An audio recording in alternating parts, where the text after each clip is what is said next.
Hello, everyone, and welcome to our Technology Leadership Program information session about building our path to Chief Information Officer. We got a great panel for you today, and I'm really excited to get started. So let's get moving.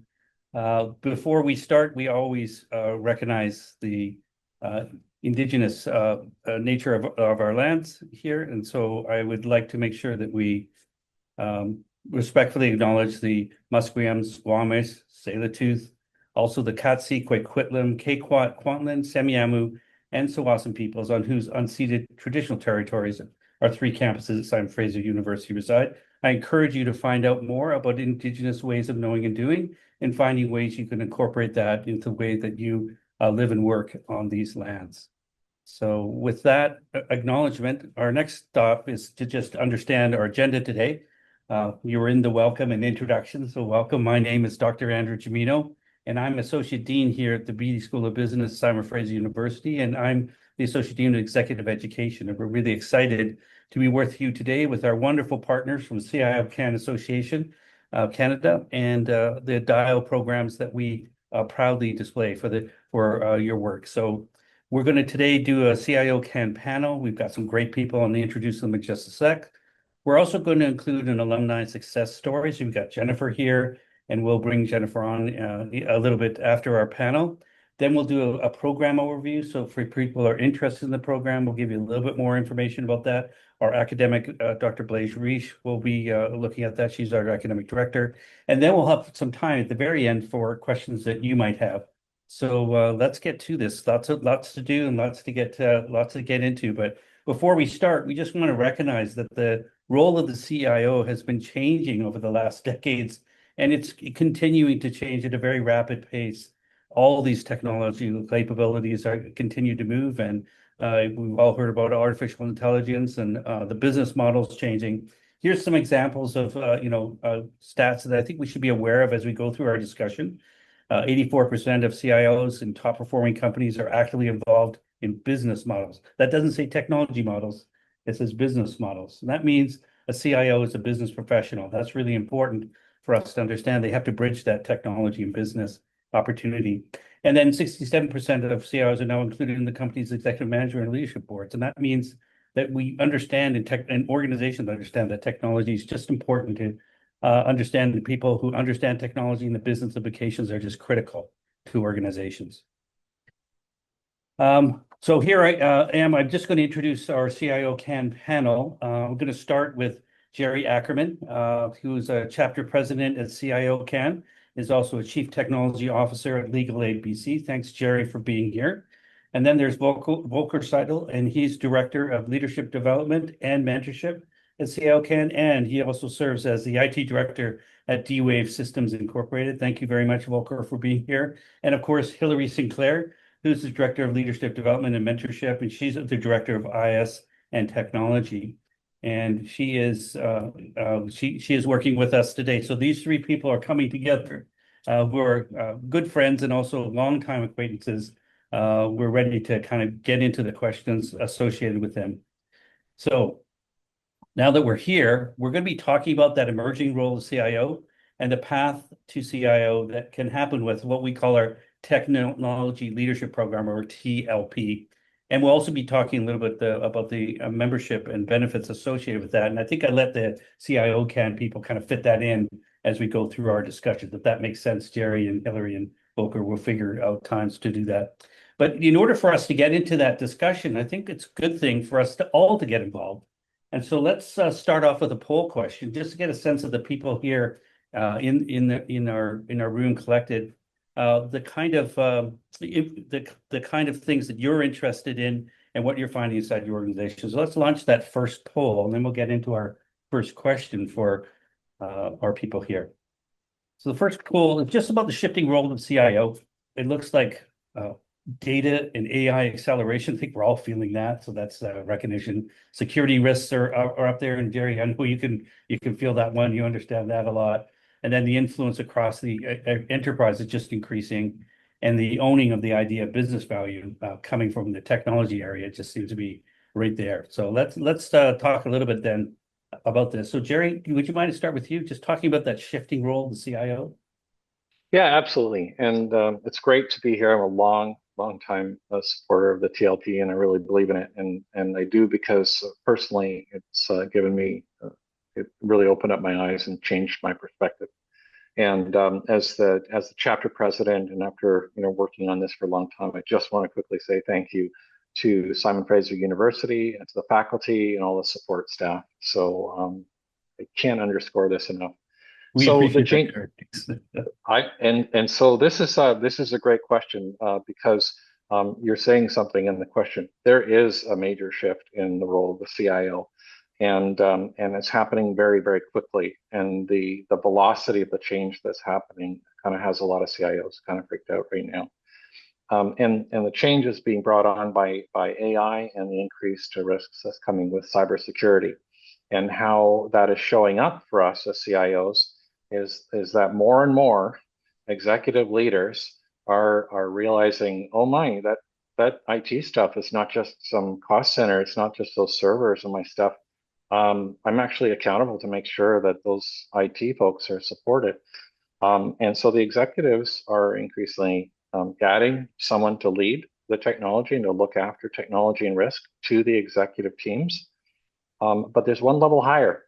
Your board of directors is there to protect shareholders' interests. And so your board is sitting up at the table with stakes on the table as well, to ensure that your corporation is addressing the security and the risks, but also the opportunity. And so that is what's hitting us. It's like we're excited. There's so much opportunity, so many good things to do, and we have this sober responsibility that we're the best leaders in the organization to actually translate our business needs and opportunities and risks into what we have to do on the technology side.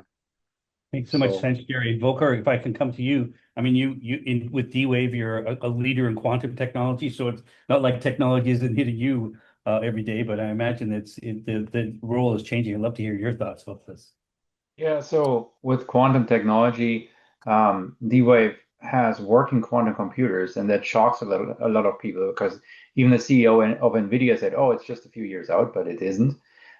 So quantum will probably be the next big topic after AI, and so it's something where right now everybody's focusing on AI and on AI, and I mean the shift in the role of the CIO, and sometimes you can have different names for the same role, but it's really a business enabler.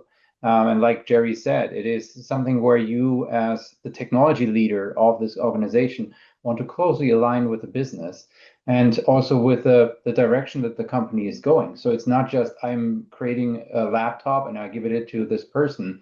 It's really how can technology accelerate what your company's goals are.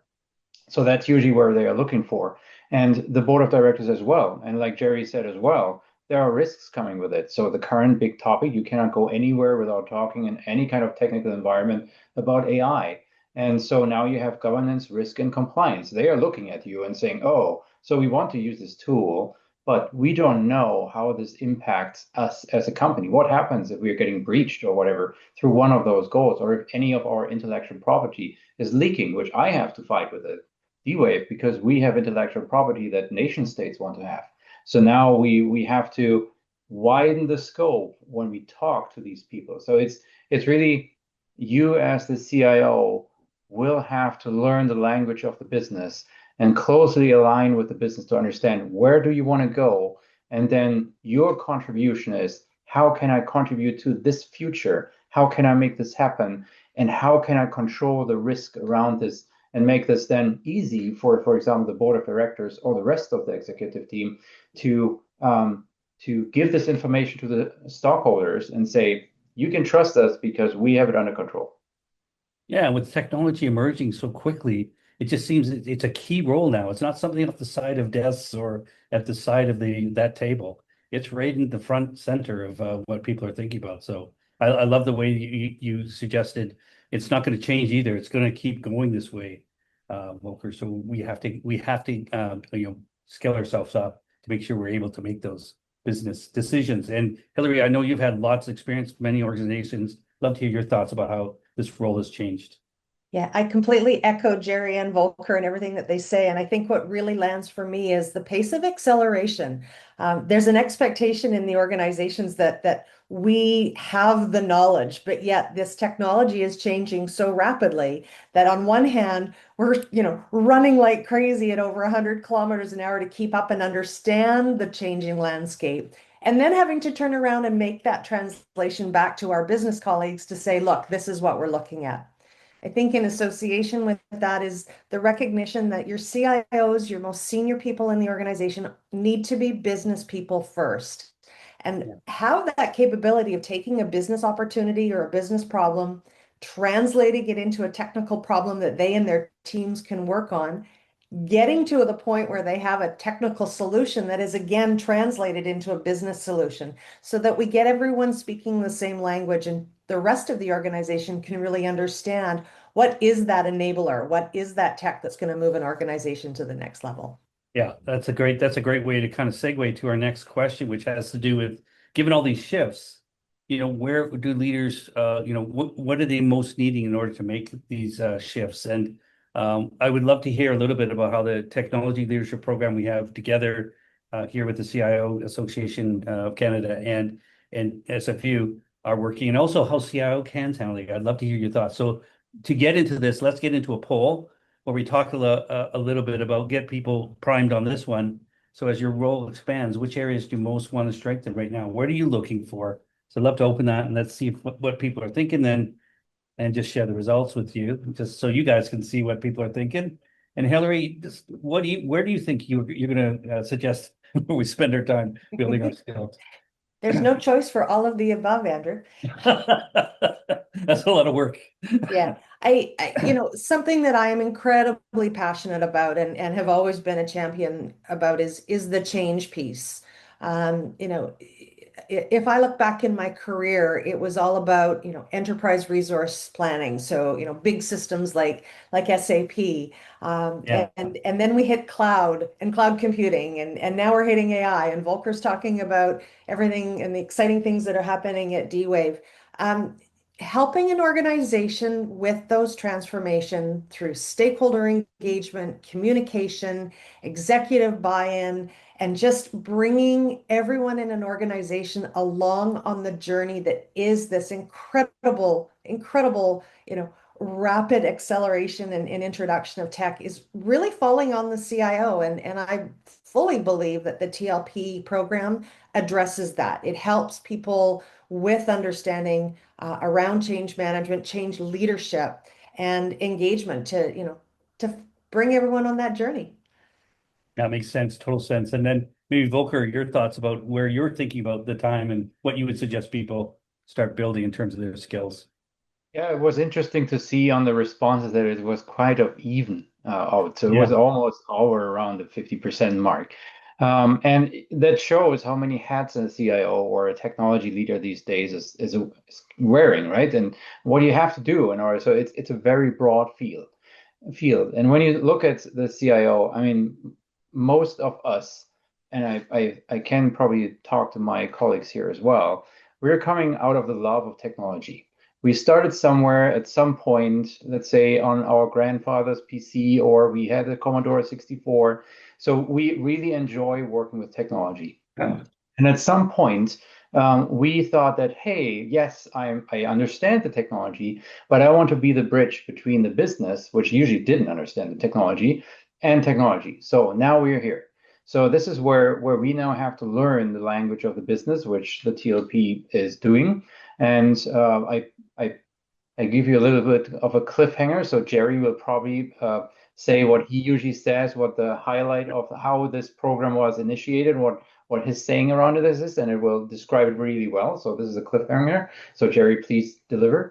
It's something where really it's the business needs the business is looking to you to understand all this new stuff and how it impacts what they envision for the business to go, in which direction, what is the budget impact, what is the risk impact, all these kind of things. They have all these questions that all look at you. And if you then respond with, oh, we need a 100 gigabit pipeline to whatever, they don't care. So this is where this program really educates. And I look at Blaze, because we had this session with her where that it doesn't matter. You need to really learn what the business needs to hear in the language that they understand. Technology language they don't necessarily understand unless you are fortunate and have a CIO, a CEO that was previously a CIO. So you have to learn this, and the TLP is really good. So I'm an alumni of the TLP, and I can really say it changed my life. So yeah, great program. I can't say it any better than that, Volker, but I'm interested to see the cliffhanger here. So, Gerry, over to you. So fun. I've said this so many times in large audiences and small. You know, to be successful, the TLP helps IT leaders get their heads out of the data center and up to the boardroom table, and understanding the mechanics of the business. And my other way of saying this more recently is, do not get your profession confused with what your business is. And so you need to step up and understand what your business is. You're a business leader who happens to be responsible for technology. And a third way that I look at this and I go, I cringe when people say, I got to go meet with the business. And I'm going, you are the business. So what do you mean? You're going to go meet with yourself. And so change that narrative to, you know, we need to make our business decisions. I need to meet with my colleagues in different parts of the business, and we need to have this discussion together on this. And so, and just to sort of recap, because Hilary kind of started with this, and I want to bookend it. She talked about change management. Despite the fact that there's a lot of technology and a lot of things, and we have practices in place and we can handle it, give us the ball, we'll handle it. But it is always, always about people. It is always about working together, understanding each other, and bringing people together. And so I think this program really, I see changes in technology leaders after they've gone through the program. And so that's why I think it's so important. That's a great segue to our next question. And to start us off again, I'm just going to put a poll out there to see what people are looking for. But we're going to be talking next about that technology leadership program. And I want to say that I'm very proud that that technology leadership program has been a successful partnership between this CIO Association of Canada and Simon Fraser BD School of Business for now. Here's the number: 17 years we've been working together. It's really been a source of pride for myself and the people who work in it, and also our school. And I'm glad that CIOCAN has been so supportive of it. What I'm going to ask you each, and I think I'm going to start with you, Volker, if it's okay, is just to think about that journey that people are taking as they move towards the CIO position. They're understanding they want to make that commitment. And how does this program and the CIOCAN community and network help them get to where they need to go? So I'd just love to hear your thoughts about how you can use this program and CIOCAN to leverage that career choice that you're making. This question is more about how people feel about the importance of that value of a peer network. And it's something I've heard from you, Gerry, Hilary, and Volker, about how you can find other people who also share some of those challenges, and frustrations, and being able to talk to people outside your own organization, being a really essential thing. So maybe Volker, I can start with you, and then we can talk a little bit more about that. Yeah. So initially, I wasn't really sure how to build a network, especially if I was an aspiring CIO or leader in technology. You have all these different technology groups, like whatever the VMware user group and stuff like that, but it's usually not targeted towards business leaders. And but you aspire to become the next business leader of your organization, and you might have questions. How do I get there? What kind of issues will I have to face? So things that the VMware user group, for example, is not a place where you can find somebody. I mean, network is always important in any kind of level that you're working in, but especially when you think about, okay, if you are now becoming the CIO, or if you aspire to be seen as the next CIO in your business, you have a lot of questions, and they will give you problems in order so that you can solve them and show the value to the business, that you're the next leader in this position. And maybe you have never dealt with anything like that. So where do you go to? You don't really have any forum that you do. So this is why organizations like the CIO Association are so important, where you then leverage this network or building this network. I have made fantastic friends. All of them that are here from the CIO Association are friends. Well, I consider the SFU folks as well, my friends. But it's something where really it's an amazing group, and usually in these discussions, even if you just sit together over a beer or whatever, you maybe have this problem and you don't know how to solve it. There's probably another person that either had the same problem before or is just facing it as well, and then you can work together. And usually it is an understanding that this information doesn't go outside. So you can really openly discuss these things to a certain extent. You always have to be in compliance with your policies, but to a certain extent, you can discuss these kind of things. And this is where you get help when you won't get help when you sit at home and just look at a wall or try to ask AI what you should do. It's really this practical use. So things like Hilary said with the change management. She has done a lot of change management processes in her past. So I can ask her, how should I approach this? And I get this information. And it's much better in a network like that. So yeah, that's what I would say. Well, thank you, my friend Volker. I appreciate that. And I really value our friendship. Thank you for sharing those thoughts. I'm going to go to Gerry first because I want to give Hilary the last word on these ones. So Gerry, your thoughts about this, the importance of that peer network in the journey. Yeah, I'll just say personal reflection, right? I'm not going to repeat what Volker said about learning from your peers and solving problems together. And more ties to our velocity and what's happening. There's so much hitting us. There's a lot of stress going on. And so for me, just one thing I would just add is if it weren't for my peer network, I think that cheese would just slide off my cracker. Right?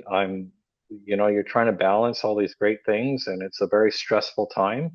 And sometimes having a conversation with someone that is, slogging it out in a different company and facing similar issues, really, really gives you that strength to push through. And they offer insights that help you be stronger. And so, personally, that's what I get through the program, and just meeting with a lot of the alumni. So it's not just the CIO Association; it's this connected alumni as well. Yeah, after 17 years, it's a substantial asset. That's something I hope that we can bring to anyone who wants to be a part of that community. The connections last a long time, and they're very important for career. Yeah, for sure. I appreciate that, Gerry. And then Hilary, we'll give you the last word on this one. Although I kind of want to bring Jennifer into this too, but we'll absolutely. So two things really fast. The first one is I remember the first event that I went to with CIOCAN, and I sat in the back row, and I think my jaw was on the floor because it was the first time for me that I heard from people at my level of the organization and one level up that they were having the same issues that I was having, and struggling and really working to be a part of the business and dealing with these really complex things. I was like, oh, I'm not alone. So to reference what Gerry and Volker said, that the power of that network is so important. I think the other thing for me, and I'll call this out, and I don't know who's listening in on the panel today, but as a woman in technology, there's been ceilings. And I look at people like Blaze, I look at other CIOs that I've had the pleasure of working for and with in my past that have said, don't let that stop you. You deserve to be at this table. And we're going to make sure that you've got the skills and the insight and the knowledge and the capability and the drive and the passion to do it. And I am so thankful to SFU and CIO Canada for that push. Well, I see you're getting reactions to that message, Hilary. So it's good. It clearly touches an important nerve for people, and I think it's great that you can show us it's not just about the technology. And I think Gerry, you said it so well. It's always about the people, and I love having CIOCAN here because they always emphasize the importance of people. And our program, it's called technology leadership. It's so much about the business and leadership and less about the technology. We're all very proud technology, professionals, but we also recognize the importance of people. And one of the reasons we do that is because we know how effective they are. And one of the examples, I'm just going to actually introduce Jennifer into the equation. And Jennifer is one of the alumni from our program, who's also a CIO.D. So Jennifer is Vice President of Information Technology and Risk. She's a Chief Privacy Officer for the Steele Auto Group.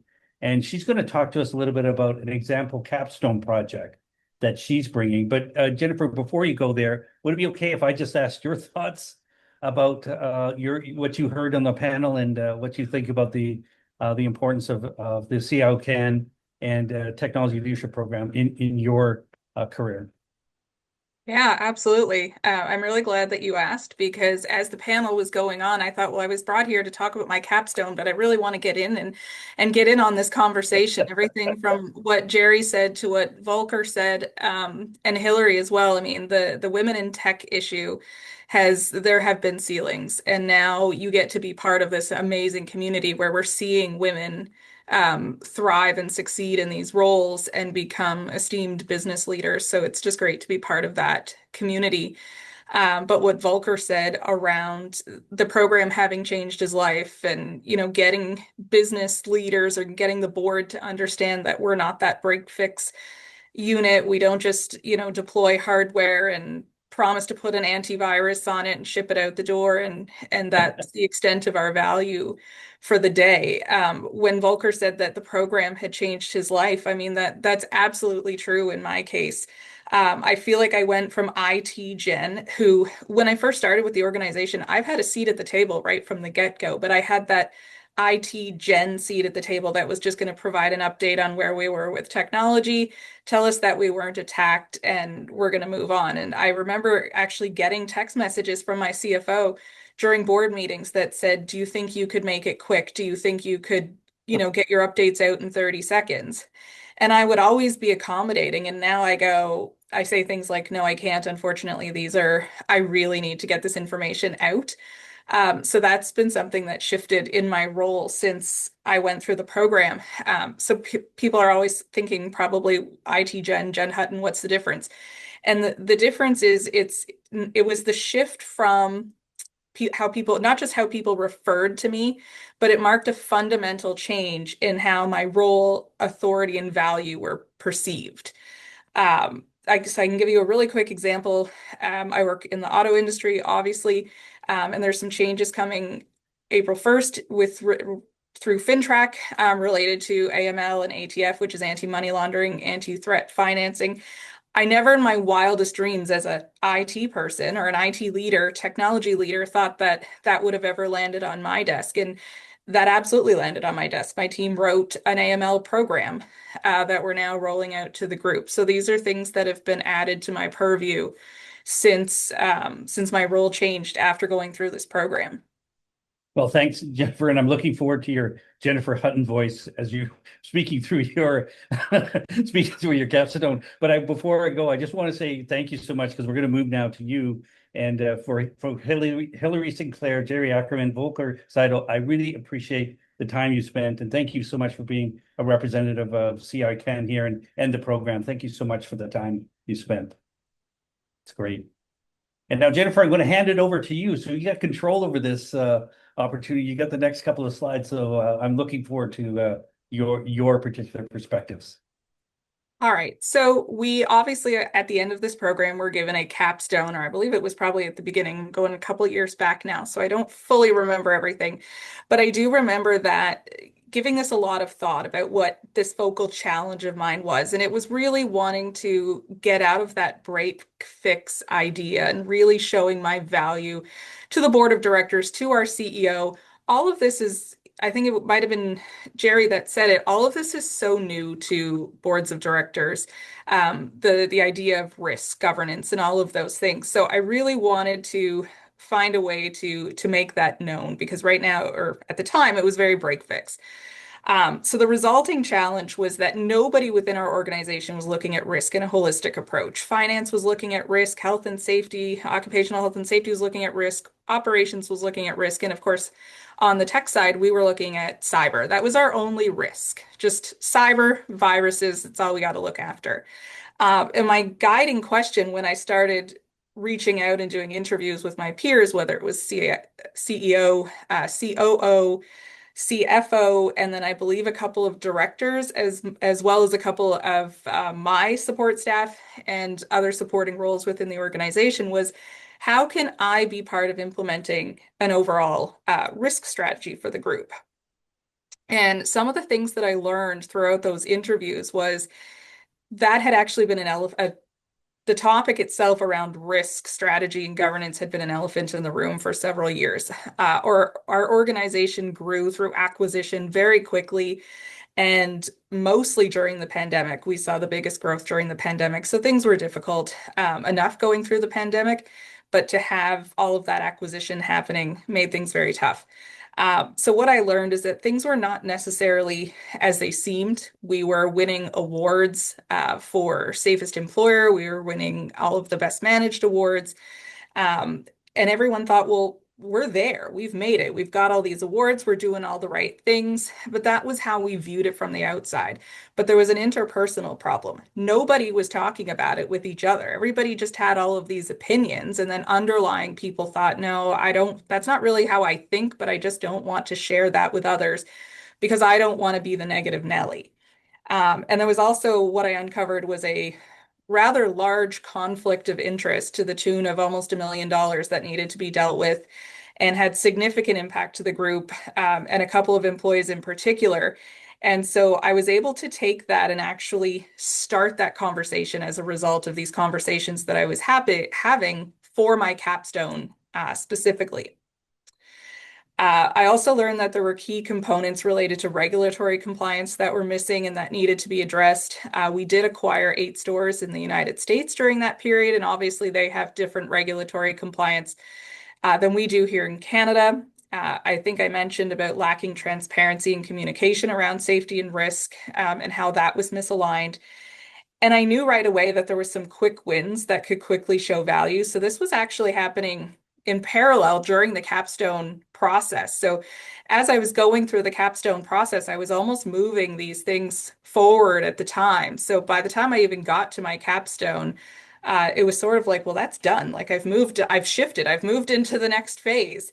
And so there was obviously benefit in having this to both the group financially and on the employee experience side, which is one of our pillars. So I created an action plan and shared it with the board, talked about wanting to finalize an approval to move forward with the idea of implementing a risk strategy, which I think I still had to sell some people on why is the VP of IT implementing a risk strategy. We knew that we needed to reorganize the team. We needed to create new job descriptions and an org chart and then provide job offers to team members that were going to be shuffling into other roles to help support this new strategy. We needed to communicate the change to all of our staff, outlining the objective for the change. And you typically only get a chance to do that right the first time. Identify gaps in our existing process and in our mandate, which essentially the whole thing was a gap.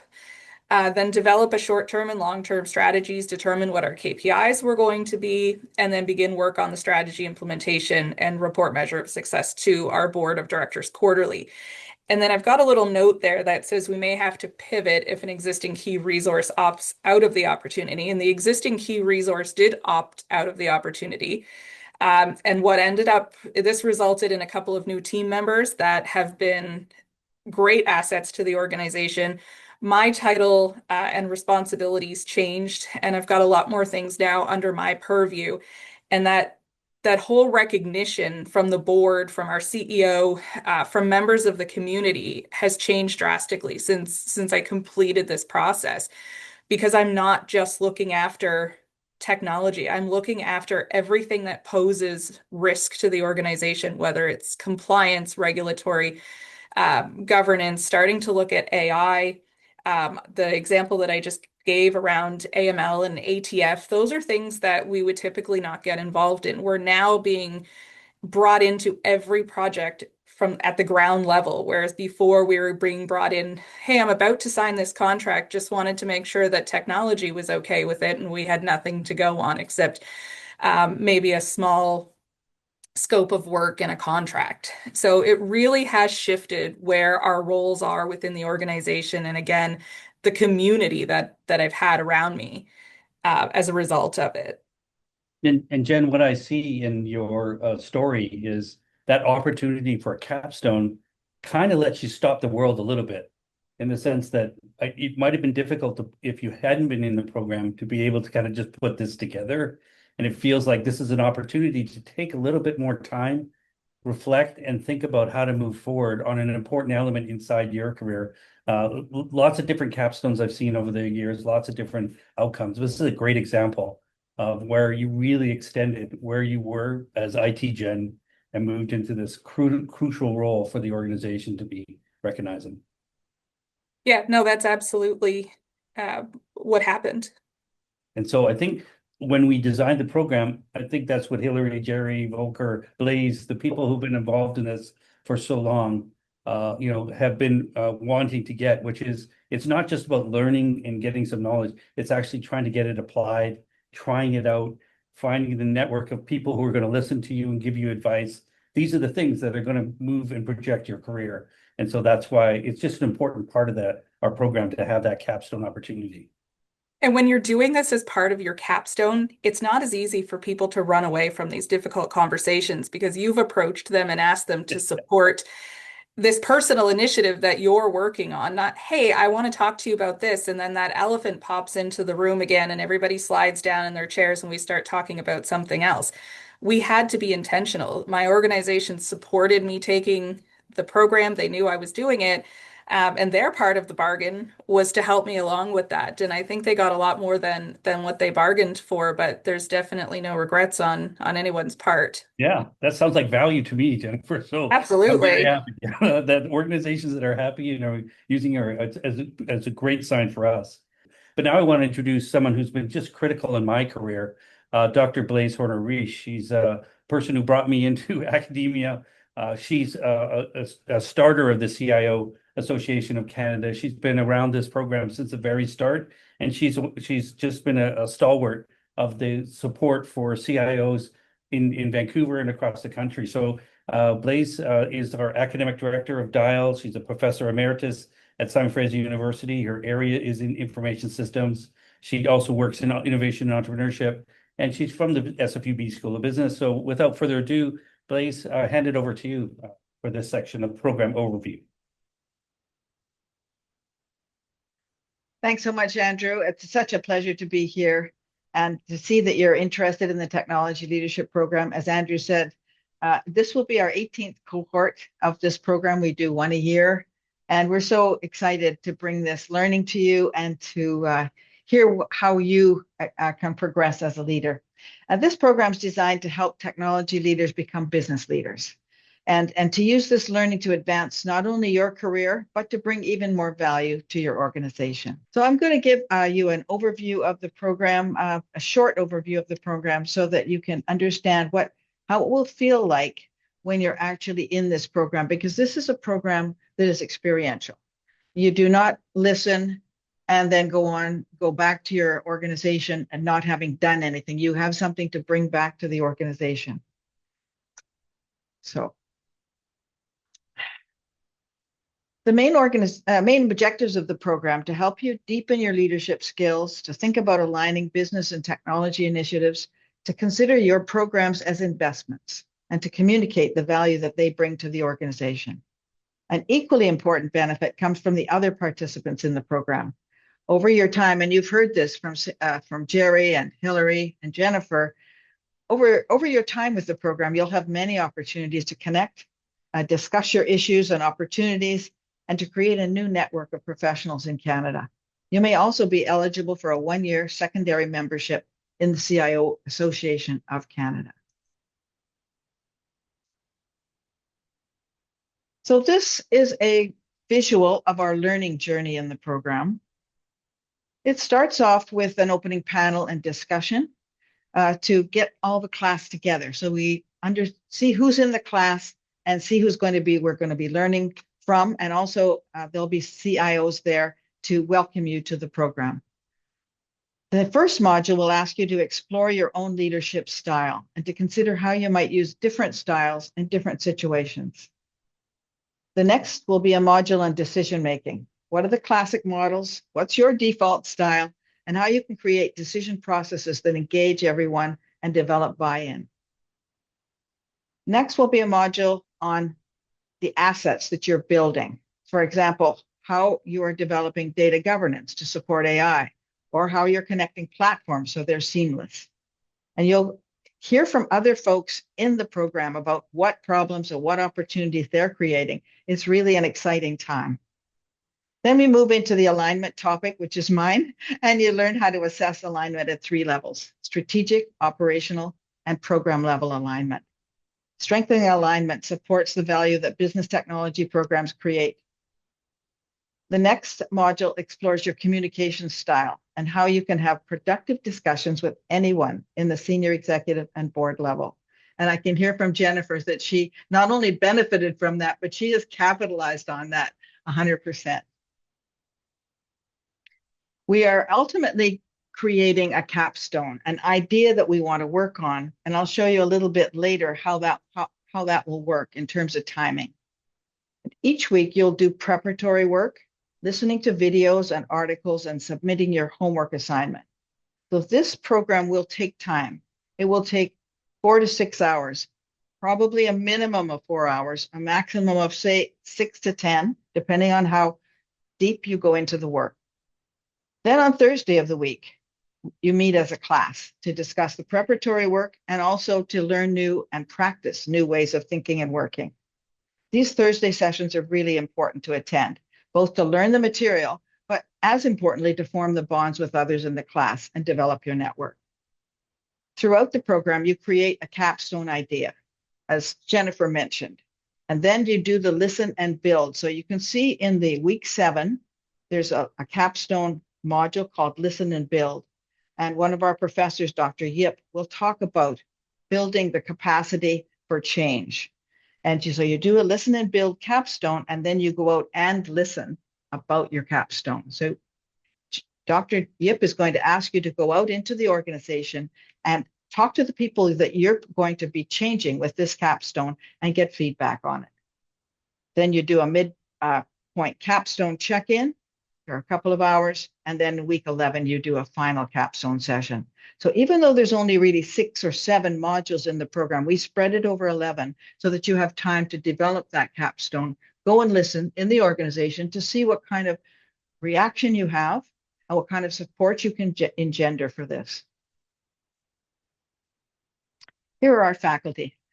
Each of these faculty are esteemed academics, but they also all have practice backgrounds and are engaging in practice right now.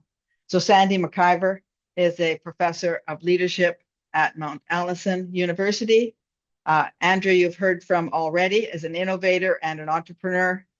Peter Tingling was a technology leader in organizations and is now an associate professor here at BD. Myself, I'm emeritus professor and a board member. And Jeffrey Yip has been with leadership programs and leadership organizations throughout his career and is now a professor at the BD School of Business. The CIOCAN membership has just recently changed. They're not calling it associate anymore, but a secondary membership where you can attend organizational functions, you can network with your peers, and you really get some benefit out of the learning that you have done in the TLP program. After that, you finished, you created your capstone and you've submitted it. You get a certificate of completion. You'll see many of our former participants proudly putting that on their LinkedIn profile because you have done the work. We don't let anybody out of the program unless you've done the work. So that's just a fair warning to all of you. This is experiential. You will do stuff. You will hand in homework for each of those 6 weeks. You will hand in the capstone and you'll present it in the last class. You'll present your capstone to the rest of the class. Yeah, so it's a great way to end. I know we're coming to the end. I don't want to because it's been a great conversation, but I need to take a little bit of time to say thank you. Thank you, Blaise, for being here. To Gerry, to Hilary, to Volker, thank you so much for being a part of the panel. Jennifer, thank you for sharing your yes, wonderful thank you, Jennifer. and that transition from IT Gen to Jennifer Hutton, the executive. It's Woo! exciting to see. Thank you so much for sharing that story. I also want to thank my colleagues in the executive education, done a great job putting this together. And I also want to thank the audience who's given us some great questions and your attention. Thank you so much. We appreciate your time, and I hope you consider the Technology Leadership Program. If you need more information, you've got a website in front of you, and I look forward to being able to see you in class perhaps sometime. Thank you again.